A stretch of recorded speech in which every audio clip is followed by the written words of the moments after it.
You know, I find myself endlessly captivated by the intricate dance between the sexes, particularly the mesmerizing force known as attraction.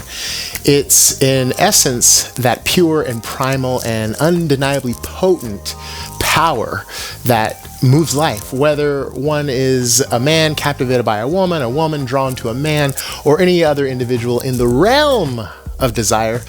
The sensations that arise in the presence of attraction are truly potent. So the power of attraction is a force to be reckoned with, and it's an all-encompassing current that can instantly sweep us off our feet, making us momentarily forget our own identities, and on occasion leading us to make really foolish, ridiculous choices in life. You know, if I reflect on my own journey, particularly in my younger years, spanning from my teens all the way into my 30s, I'm at a loss for words considering how absurd of lengths that I went in order to capture the attention of women. If we pause to contemplate the primal urges of sexuality and physical attraction, this force really stands as perhaps one of the most powerful and most formidable forces in all creation, if not the most influential force in the entirety of creation. It is, the foundation, and it underlies the necessity for the propagation of our species. Attraction. We have to have that attraction in order to be procreating to create more people. So it's very, very powerful. As a practitioner of yoga, I walk on a path that places a premium on discipline and, dare I say, modesty. At the age of 47, the journey has become somewhat easier, but it's not without years of effort spending in mastering my sexual energy. Surprisingly to many, I have embraced celibacy now for over 8 years. And, preceding this 8 years, I had a year of abstinence before this. So it's been something that I've been working on for a while now. And the real question is why? And to give you that answer, without writing a whole novel, sex is, more specifically like hooking up is not all it's cracked up to be. And in my late 30s, I had the realization, and it really stuck with me, that if I don't master my sexual energy, then it will be something that could really enslave me.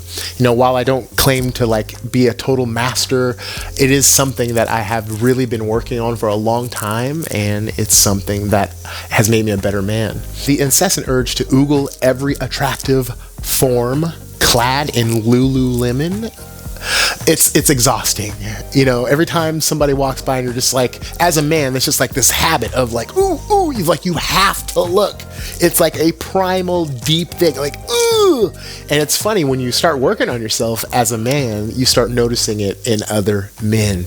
And once you kind of get some control on it for yourself, it's like, wow, that poor fella. Just absolutely on autopilot.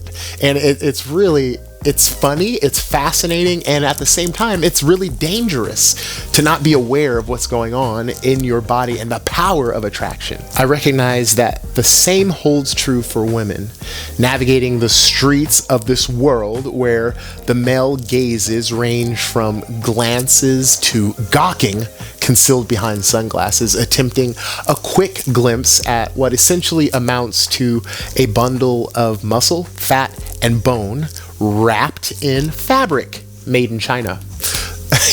That's really what it is. It's like these Lululemon pants walk by, and you watch men, and they're just like, ooh, how does one rectify this kind of behavior? I suppose the first step would be sincere desire to actually change. And that's asking a lot, especially in today's environment. From the inappropriate actions of former President Bill Clinton, to really rude and foul language of former President Donald Trump.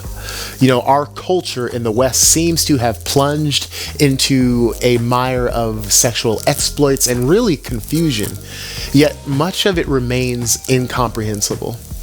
Former President Bill Clinton, he can receive oral favors in the White House from interns and lie to the nation and face zero repercussions, while societal norms suppress our sexual desires and perpetuate a facade that storks actually deliver babies.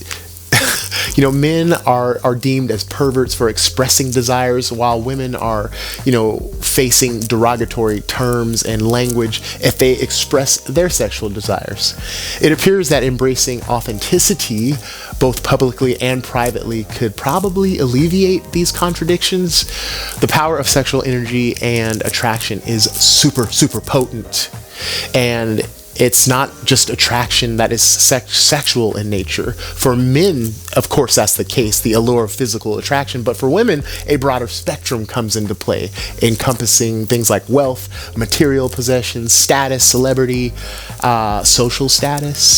So recognizing these formidable powers and forces of nature is crucial.